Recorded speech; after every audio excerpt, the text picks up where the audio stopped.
Shalom Bapak Ibu Saudara. Renungan hari ini berjudul Mengikut Tuhan Yesus. Mari kita berefleksi dengan pertanyaan-pertanyaan ini. Harapan-harapan apa saja yang kita harapkan dari Tuhan Yesus dan belum dipenuhi oleh Dia? Yang kedua, apa yang membuat kita terkagum pada Tuhan Yesus? Yang ketiga, apa yang membuat kita masih mengikut Tuhan Yesus sampai hari ini? Bapak Ibu Saudara, kita tahu ada cerita tentang perjamuan kawin di Kana yang dicatat oleh Rasul Yohanes pada pasal yang kedua. Pada saat itu Tuhan Yesus bukan orang yang kaya. Dia bukan mempelai yang melakukan pesta perkawinan itu. Tetapi Tuhan Yesus diundang oleh mempelai itu karena kemungkinan besar Tuhan Yesus ini adalah keluarga besar dari mempelai yang menikah tersebut. Tuan rumah pesta perkawinan itu tidak pernah berpikir bahwa Yesus adalah Tuhan yang sanggup membuat mujizat.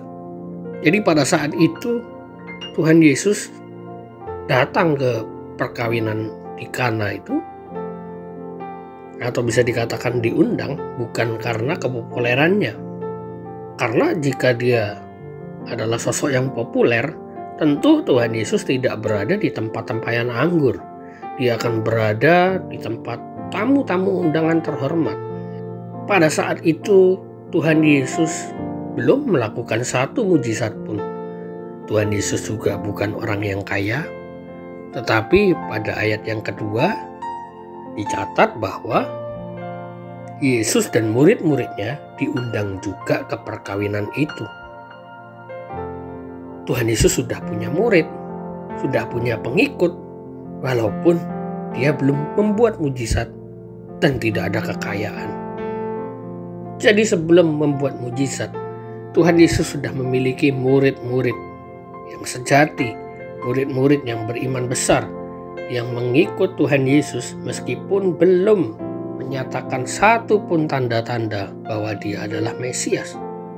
Mereka sudah percaya, mereka sudah mengikuti, dan bahkan melayani Tuhan Yesus. Berbeda dengan pemimpin-pemimpin dunia yang punya pengikut karena kepopulerannya, kecerdasannya, kekayaannya, keahliannya, kecantikan atau ketampanan dari wajahnya. Pemimpin-pemimpin dunia mempunyai pengikut karena mereka memiliki sesuatu.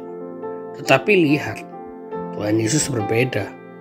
Kehadirannya saja sudah menjadi daya tarik bagi murid-murid pada saat itu.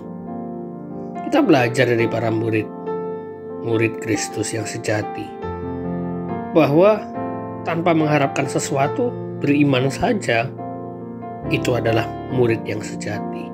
Jadi Bapak Ibu Saudara, apa sih tujuan kita mengikut Tuhan Yesus?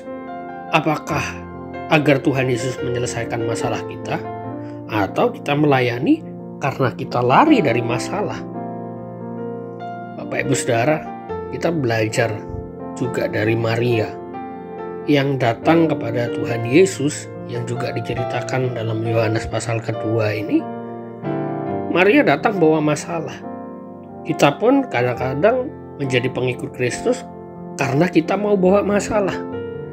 Pada saat itu Maria datang bawa masalah, bahwa anggurnya habis. Tapi akhirnya Maria ini merasa bersalah karena menjadi pengikut Kristus ketika ada masalah saja. Akhirnya apa yang Maria lakukan? Maria merasa bersalah. Dia merasa bahwa apa yang dilakukannya tidak benar. Akhirnya Maria mengatakan kepada pelayan-pelayannya, apa yang dikatakan kepadamu, buatlah itu. Maria menyuruh orang-orang yang ada di tempat itu untuk taat kepada Tuhan. Jadi Bapak Ibu Saudara, bagaimana dengan kita? Apakah kita datang hanya ketika ada masalah?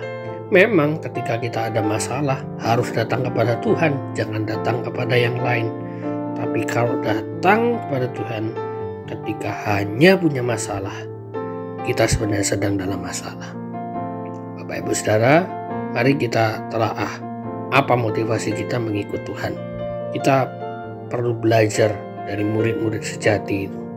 Setia dengan Tuhan Yesus, walaupun Tuhan Yesus tidak berbuat apa-apa dalam kehidupan kita.